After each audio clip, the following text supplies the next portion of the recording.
Bienvenidos. Quiero arrancar con algo que seguramente hicieron esta mañana, quizás antes de levantarse de la cama, abrir TikTok. Seguramente no lo piensan, yo tampoco lo hago. Es casi reflejo, se acaba una clase, esperamos el bus, tenemos 2 minutos libres y ya estamos ahí scrolleando. Pero hay algo que me lleva dando vueltas desde hace un tiempo, y es una pregunta que parece simple pero no lo es. Un tema tal vez muy cliché pero que nos permea como sociedad. ¿Qué le está pasando a nuestra identidad mientras hacemos eso? ¿Estamos simplemente consumiendo contenido o estamos siendo construidos por él? Mi nombre es Isabela Lemus Álvarez, estoy en 8º semestre de Sociología en la Universidad Santo Tomás y este podcast es mi trabajo final de Seminario de Autores, un espacio donde durante todo el semestre leímos a un autor en profundidad y este semestre fue Stuart Hall. Y desde que empecé a leerlo no puedo ver TikTok de la misma manera. Antes de entrar al análisis, quiero presentarles a Stuart Hall, porque si no lo conocen, vale la pena saber de quién estamos hablando.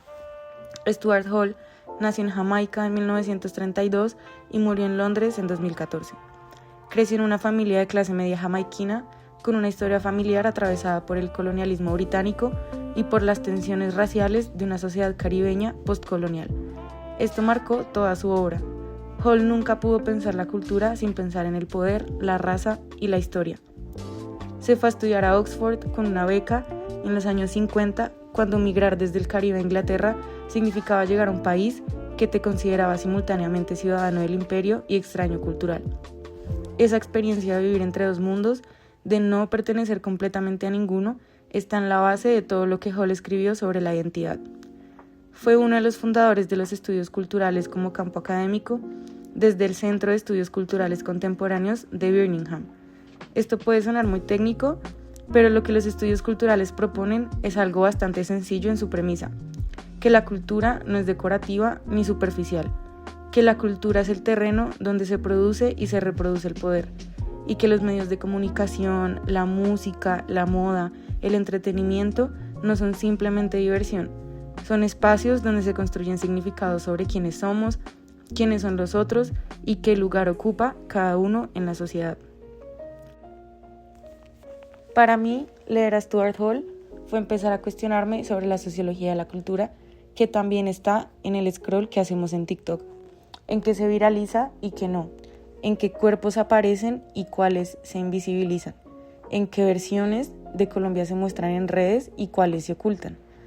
Eso es lo que voy a explorar hoy, cómo TikTok y las redes sociales participan en la construcción de identidades juveniles, qué significados producen, quién los produce, cómo nos estereotipan y dónde están las posibilidades de resistencia.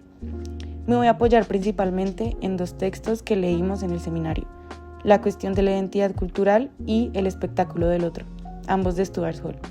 Los 2 juntos me dan un marco para entender algo que vivimos todos los días, pero que raramente nos detenemos a analizar. Y empiezo con una imagen que se me viene a la mente de Stuart Hall que me quedó grabada desde la primera vez que la leí. En La cuestión de la identidad cultural dice que la identidad en la modernidad tardía se convirtió en una fiesta móvil. La identidad se convierte en una fiesta móvil, pues es formada y transformada continuamente con relación a los modos en que somos representados o interpelados en los sistemas culturales que nos rodean. Eso, una fiesta móvil. Me quedé pensando en esa imagen, porque si hay algo que describe TikTok es exactamente eso. Un espacio donde la identidad nunca está quieta, nunca está terminada y siempre está siendo negociada. Pero empecemos por el principio. ¿Qué es la representación y por qué no es inocente? ¿Qué entiende Hall por representación?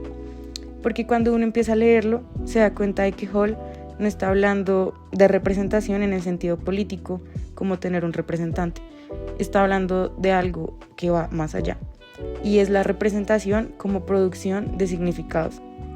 Los medios, en realidad, no reflejan la realidad, la construyen. Producen los significados a través de los cuales entendemos el mundo, a los demás y a nosotros mismos. Y eso cambia completamente la pregunta que deberíamos hacernos frente a TikTok y las redes sociales. La pregunta no es ¿qué muestra TikTok?, sino ¿qué significados produce TikTok? ¿Para quién y con qué efectos? Esta distinción es fundamental. Ahora pensemos en TikTok específicamente.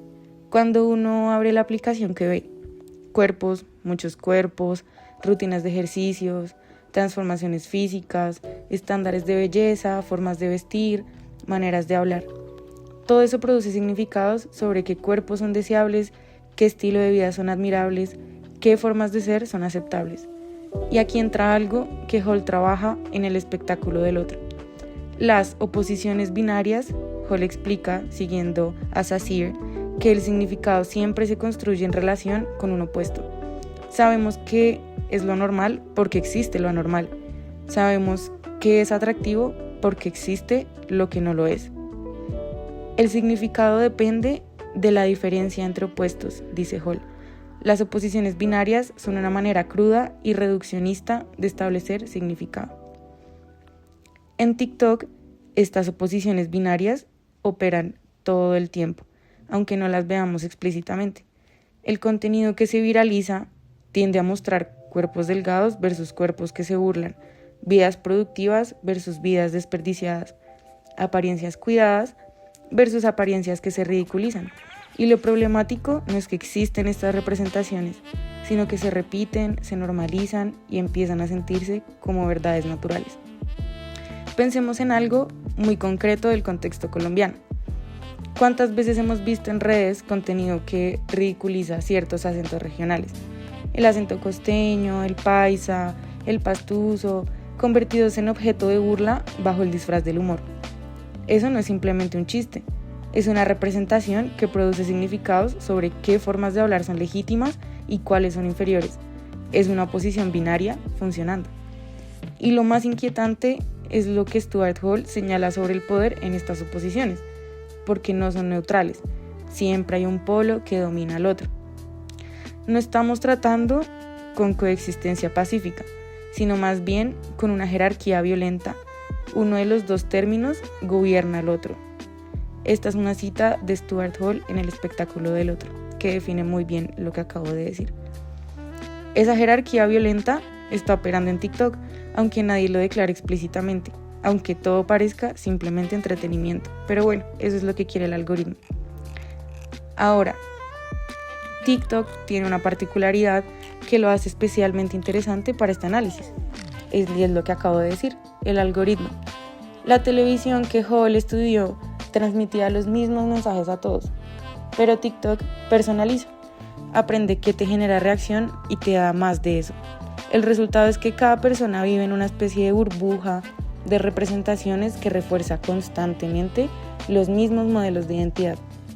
Pero ojo, esa personalización no significa libertad, significa que los significados dominantes se adaptan a cada usuario para resultar más efectivos. El poder de la representación no desaparece con la personalización, sino que se vuelve aún más eficiente. Ahora, pasemos al segundo concepto, la identidad cultural. Y aquí Hall se pone particularmente interesante para lo que vivimos en Colombia y América Latina. Cuando empecé a leer la cuestión de la identidad cultural, lo primero que me llamó la atención fue que Hall no define la identidad como algo que uno tiene, sino como algo que siempre está en proceso. Él distingue 3 tipos de sujeto a lo largo de la historia. El sujeto ilustrado, que tenía una identidad fija y estable desde que nacía. El sujeto sociológico, cuya identidad se formaba en la interacción con los demás. Y el sujeto postmoderno, que es el que nos interesa ahora.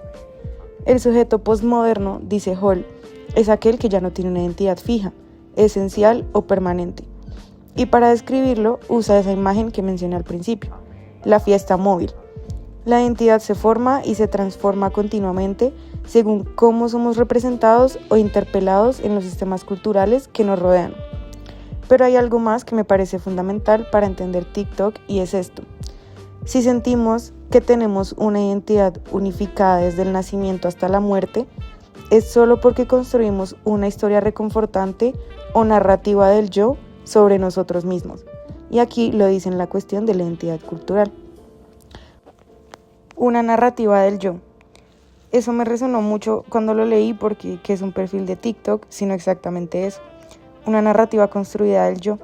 Decidimos qué mostrar y qué ocultar, qué aspectos de nuestra vida merecen existir en ese espacio y cuáles no.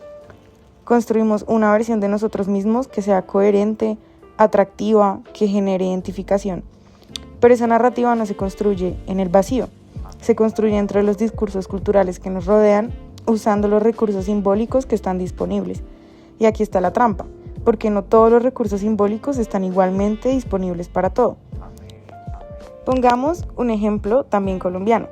Una joven afrocolombiana del Pacífico que quiere construir su presencia en TikTok, ¿con qué representaciones de sí misma cuenta? ¿Qué modelos de identidad le ofrece la plataforma que reflejen su experiencia? Para mí, muy pocos. Y los que existen muchas veces son exotizados, reducidos a la música, al baile, sin profundidad, sin complejidad.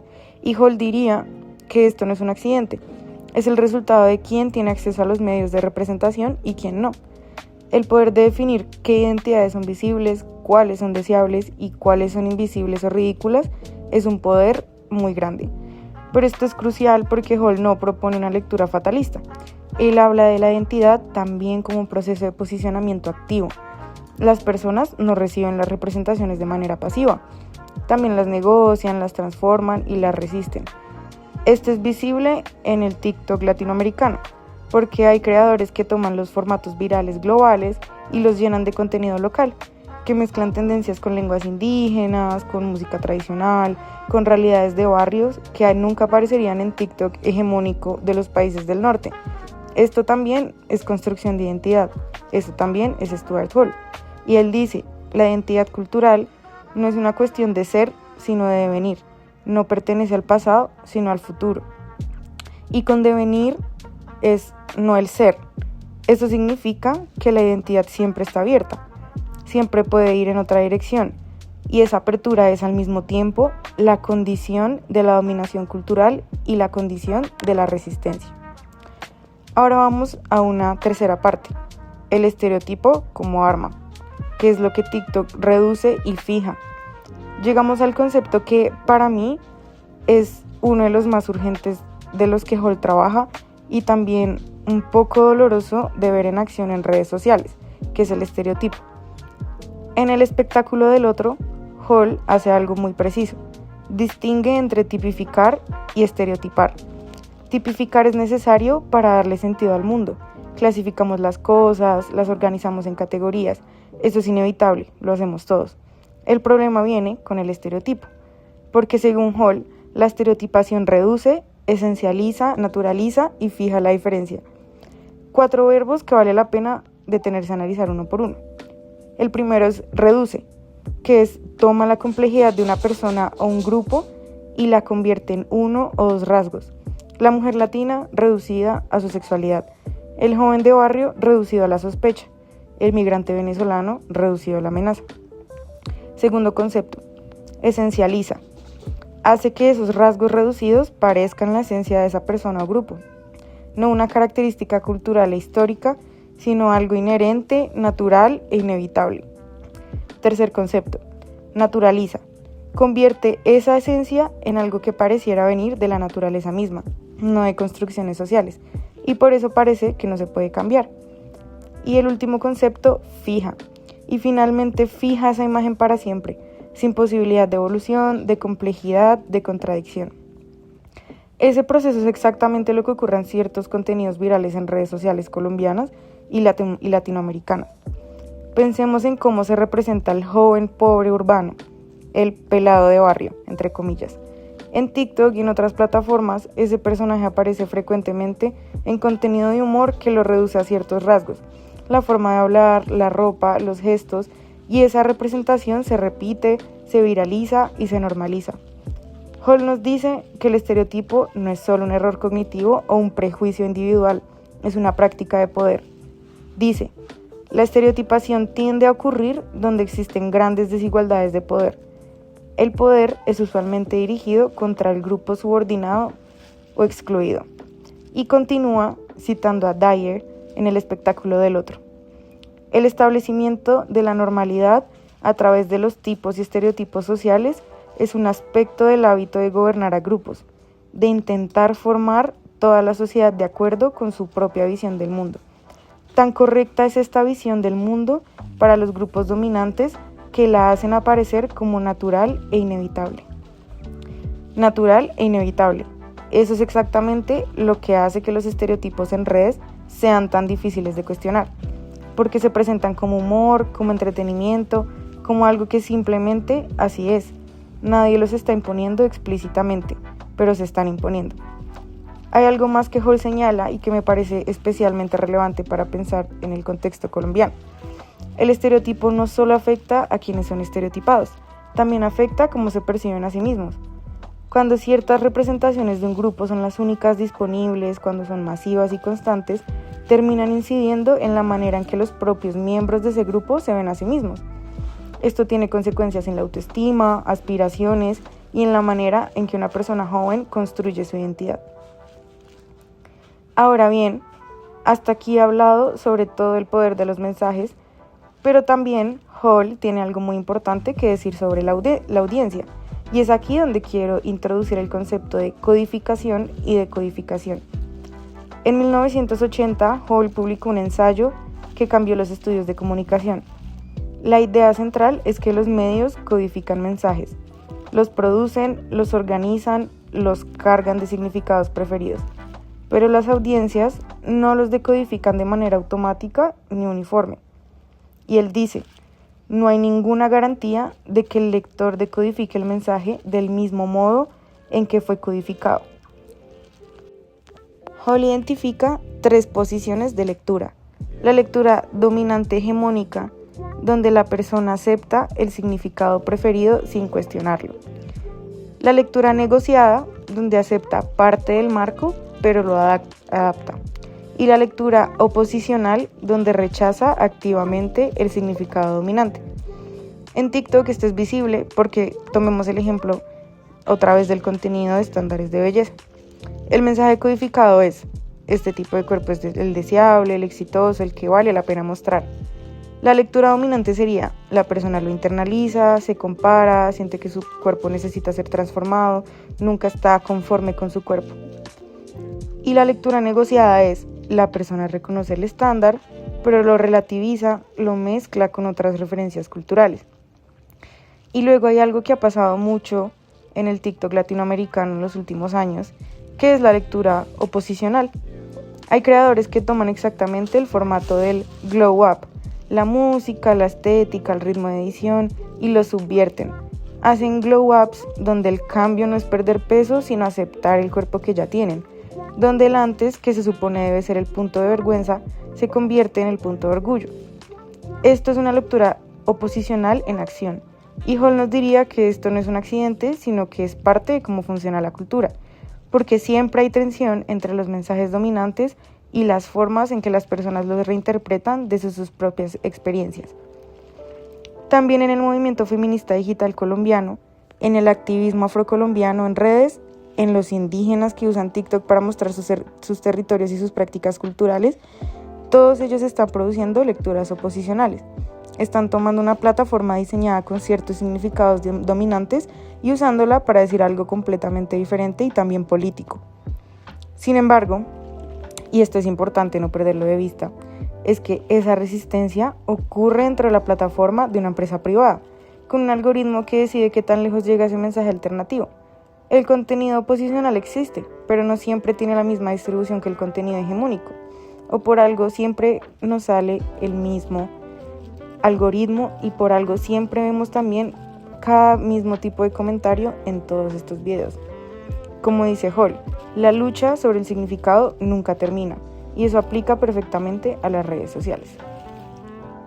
Ahora, quiero retomar algo para la quinta parte de este podcast y quiero volver a la cuestión de la identidad cultural, que creo que es muy pertinente para entender qué le está pasando a la juventud en Colombia hoy en día.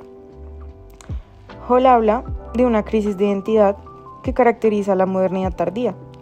Dice que las viejas identidades estables que anclaban a los individuos en el mundo social están en declive, que la globalización está fragmentando los paisajes culturales de clase, género, etnicidad y nacionalidad que nos daban posiciones estables. La identidad solo constituye un problema cuando está en crisis, cuando algo que se asume como fijo, coherente y estable es desplazado por la experiencia de la duda y la incertidumbre, dice Hall en la cuestión de la identidad cultural. citando a Coverna Mercer. Esto me parece una descripción perfecta de lo que viven muchos jóvenes colombianos hoy. Vivimos en una época donde las referencias identitarias tradicionales, que son la familia, la religión, la comunidad local, la clase social, ya no organizan la experiencia de la misma manera. Y al mismo tiempo, las redes sociales nos ofrecen miles de identidades posibles para asumir, y al menos temporalmente. Ahí está la tensión que Hall identifica. Al multiplicarse los sistemas de representación y significación, somos confrontados con, como él dice, una multiplicidad desconcertante y efímera de posibles identidades, con cualquiera de las cuales nos podríamos identificar, al menos temporalmente. TikTok es exactamente eso, una máquina de identidades temporales. Hoy te puedes identificar con una estética, mañana con otra, hoy eres dark, mañana eres otro tipo de persona, y detrás de cada estética hay toda una forma de entender al mundo. El cuerpo, las relaciones, el éxito, pero esa multiplicidad no es igual para todos. Y es aquí donde el análisis de Hall se vuelve especialmente potente para América Latina. Los recursos simbólicos disponibles para construir esas identidades siguen siendo desiguales, porque un joven de clase media en Bogotá tiene acceso a ciertos referentes culturales que un joven de una comunidad rural no tiene. Una persona de piel clara tiene representaciones disponibles en redes que una persona negra en muchos contextos puede no encontrar. La multiplicidad de identidades que prometen las redes sociales no es, por así decirlo, un tipo de menú igualitario. Está atravesado por las mismas desigualdades que atraviesan el resto de la sociedad, y desde Hall es algo que no podemos perder de vista. También quiero señalar algo que me parece una de las tensiones más interesantes de TikTok latinoamericano, y es la relación entre la identidad local y la presión globalizante. Hall habla de cómo la globalización afecta a las identidades culturales nacionales y locales. Por un lado, existe una tendencia hacia la homogeneización cultural. La cultura global, dominada por ciertos centros de poder, tiende a imponer sus formas sobre las culturas locales. Pero por otro lado, Hall también dice que este es un proceso que genera respuestas, resistencias e hibridaciones. En TikTok lo vemos porque hay una presión enorme hacia la globalización cultural. Las tendencias, los audios virales, los formatos que ya vienen principalmente de Estados Unidos o de Corea. Y hay una parte de los usuarios latinoamericanos que los replica sin modificación. Pero hay otra parte que hace algo muy interesante, y es que los resignifica, los toma y los llena de contenido local, y eso produce algo nuevo, algo que no es ni puramente global ni puramente local, es algo híbrido. Y esa hibridación para Hall no es una pérdida de identidad, es una forma de producción cultural activa. Bueno, y ahora hemos llegado al final y quiero ser clara sobre lo que este análisis nos puede dejar. Stuart Hall no nos da respuestas fáciles, no dice las redes son malas, ni las redes liberan. Lo que nos da es algo más valioso. Acá podemos hacer las preguntas correctas. Acá es donde, leyendo a Stuart Hall, podemos preguntarnos qué significados se están produciendo, quién tiene el poder de producirlos, quiénes quedan fuera de las representaciones dominantes y con qué consecuencias, dónde están las tensiones, las resistencias, las lecturas alternativas. Y para resumir un poco, a lo largo de este podcast trabajé 3 conceptos centrales que de pronto hacen que uno se pierda un poco, pero acá los vuelvo a decir. El primero fue la representación, que nos mostró que TikTok no refleja la realidad, sino que la construye activamente, produciendo significados sobre qué cuerpos, qué identidades y qué formas de vida son deseables o legítimas.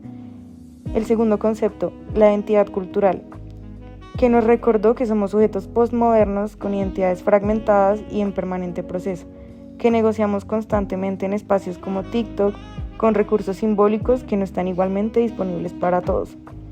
Y el tercer concepto es el estereotipo, que nos reveló cómo ciertos grupos, como jóvenes de barrio, migrantes, personas negras, mujeres, son reducidos, esencializados y fijados en representaciones que tienen consecuencias reales sobre su vida y sobre cómo se perciben a sí mismos. Y por último, el concepto de codificación y decodificación nos dejó algo esperanzador, que las audiencias no son pasivas, que la resistencia cultural sí existe, que se produce en TikTok todos los días, aunque ocurra dentro de los límites de plataformas que pertenecen a grandes empresas tecnológicas que a veces no quieran mostrar eso. Una frase de Hall que leí en el espectáculo del otro me parece perfecta para cerrar. El significado nunca puede ser finalmente fijado. La lucha sobre el significado continúa y no está terminada. Y esto es exactamente lo que pasa en TikTok. La lucha sobre el significado continúa y nosotros somos parte de esa lucha, aunque no siempre seamos conscientes de ello. Por eso creo que leer a Stuart Hall en este momento histórico no es un ejercicio académico abstracto. La verdad nos deja entender lo que nos está pasando, para ver las estructuras detrás de lo que consumimos y producimos todos los días, porque al fin y al cabo, las próximas generaciones son las que ahorita pasan más tiempo en redes sociales. Y tenemos que entender que para no aceptar como natural lo que en realidad es construido. Y esto es precisamente lo que hace la sociología, no dar por sentado lo que parece obvio. Muchas gracias por escuchar.